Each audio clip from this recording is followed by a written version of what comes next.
Well, at my age, maybe some of you can relate to this. I think I've forgotten more than I remember. And I usually always remember Reverend Dr. Martin Luther King's Day. And this year I had forgotten and I had found something else to speak about. And my son had to call and remind me that he and I once in Cedar Rapids went to hear not Martin Luther King, but his son speak along with someone else that day. And it was a very inspiring day. And so I hope today my message will honor and be a fitting tribute to Martin Luther King. After all, his message was all about love and bringing love to every situation and letting go of judgment of each other. Just letting go of all that. It's time. It's time to have the last judgment. You know what that means in Unity, how we teach? The last judgment. Did you grow up with the last judgment that someday you'd be sitting in front of God and you'd be judged for everything you ever did or said, and you'd either go to heaven or hell? By God, but he loved you. But, and so, in Unity we know that is so not God. God is love, we are told. God is love. There is no judgment in love. There's only love, and only man. Scripture reminds us only man has been given the power on earth to forgive sins, because only man judges. When I say men, I mean men and women, all of us humans. We judge in Matthew 9:6, the Son of Man has authority on earth to forgive sins. If you forgive anyone's sins, they're forgiven, and if you don't, they are not forgiven.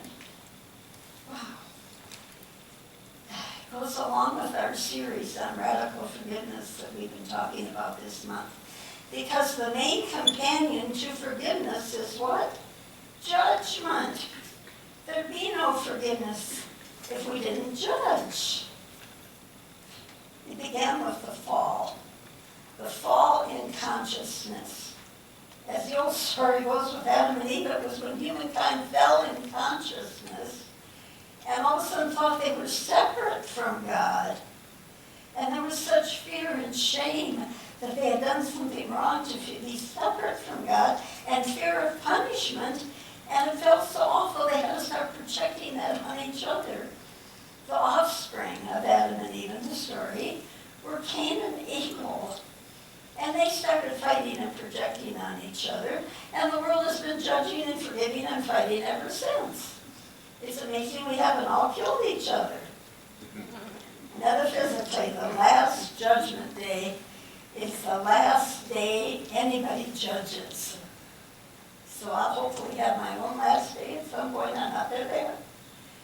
You'll have your last day, and collectively, the human consciousness, mass consciousness, will have the last day of judgment. But it is so inbred in us to judge.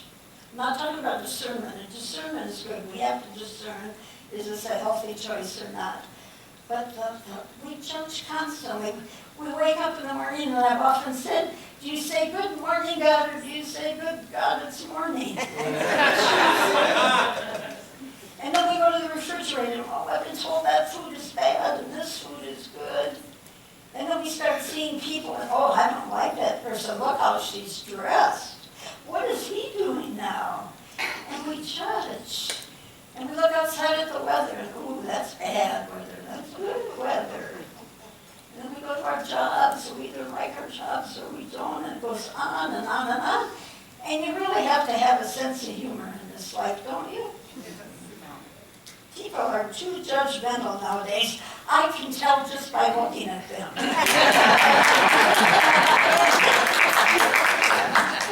By the way, which Egyptian pharaoh was the most judgmental? King Tut. As I said, discernment is fine, but the Course in Miracles is all about forgiveness, that whole teaching. It's about forgiveness by stopping judgment. We're told to accept all that is happening in the present moment as your present reality. Set aside judgment so that you're not contemplating what should be happening rather than what is happening. Anybody here do a lot of should be happening instead of this is happening? We all do it. And I this week a wonderful book. You know, Michael and I did our bucket list a few years back, where I've always wanted to go to Hawaii, and I never felt I could afford it, but one day I decided if the world was going to hell in a handbasket, I was going to do my bucket list, and so we just grabbed what we had and went. And the Hawaiians, the natives, have such beautiful philosophies, very similar to ours. But there was a book written called Zero Limits by Dr. Hugh Lind. Did anybody read Zero Limits? It was a wonderful, true story. He was a psychiatrist, and he was in charge of a whole hospital ward of the criminally insane. And he was told these people are beyond healing. You're just here to sort of keep the peace with them.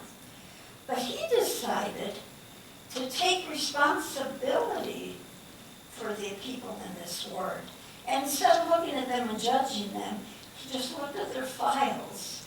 And every day he prayed a prayer with each file he was reading on each person. By the way, have you ever noticed whenever you have a problem, there you are? And so he decided he was going to see it differently, that it was his responsibility. And it's 4-part prayer, and I'll explain it later because you may not quite understand it at first. It's called the Ho'oponopono prayer. Now, do you remember it? Yes.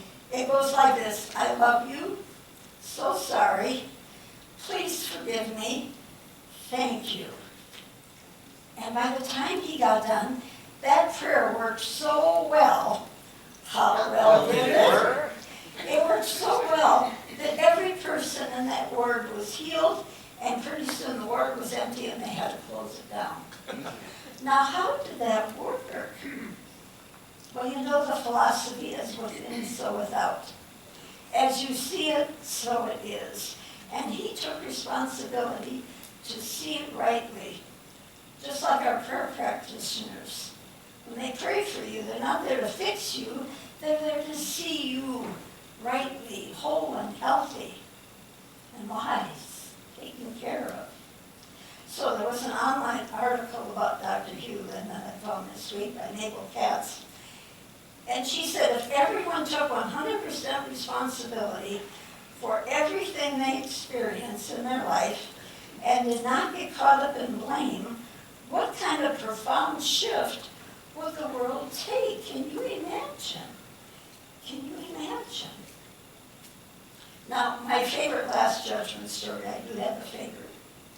And this is a story about a Rottweiler, a Chihuahua, and a cat that all die and go to the pearly gates, and God is there asking each one why they should be allowed into heaven. The Rottweiler says, I have protected my family for years, and I died saving them from a crazed killer. God says, well done, boy, come and sit at my right hand. Now how about you, Mr. Sniffles? And the Chihuahua says, I didn't die heroically, but I did provide love and comfort to an elderly lady in my final years. God said, good enough, come on in and sit on my left side. And then God turns to the cat. Those of you who have cats are already laughing, right? How about you? Why should you get into heaven? And the cat looks up and calmly says, because you're in my chair.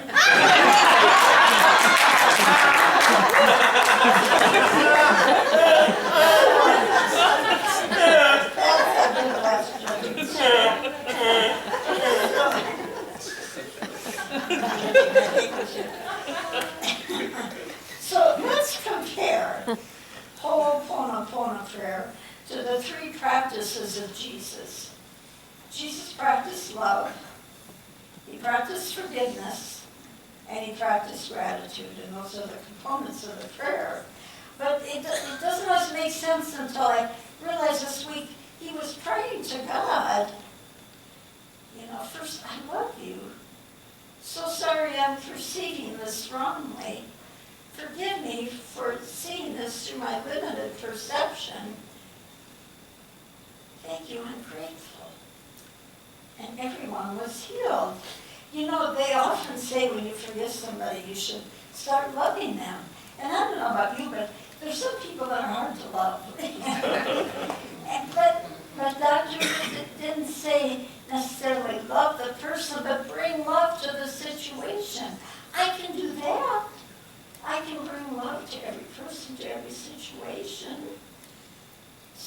first starts, I love you. Dr. Hughes said in the book, I started to say I love you to anything that came my way, whether I saw it as good or bad.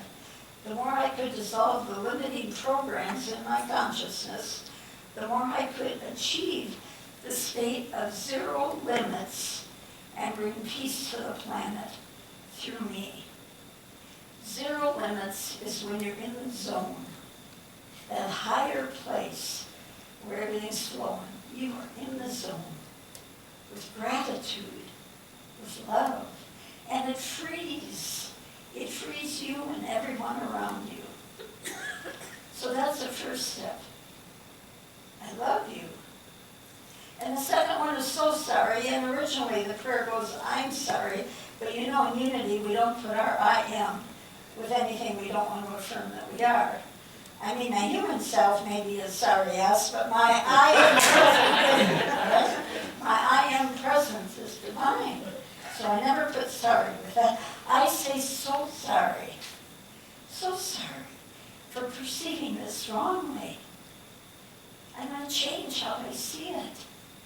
And then forgive me for seeing it through my limited perception. Forgive me. And finally, thank you with gratitude.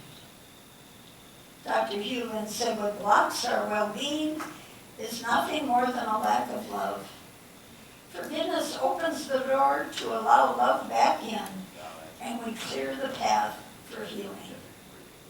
It's that simple and that challenging all at once. Well, I'm going to keep my message a little shorter today. After all, we do want to go eat, right? But I have an announcement today.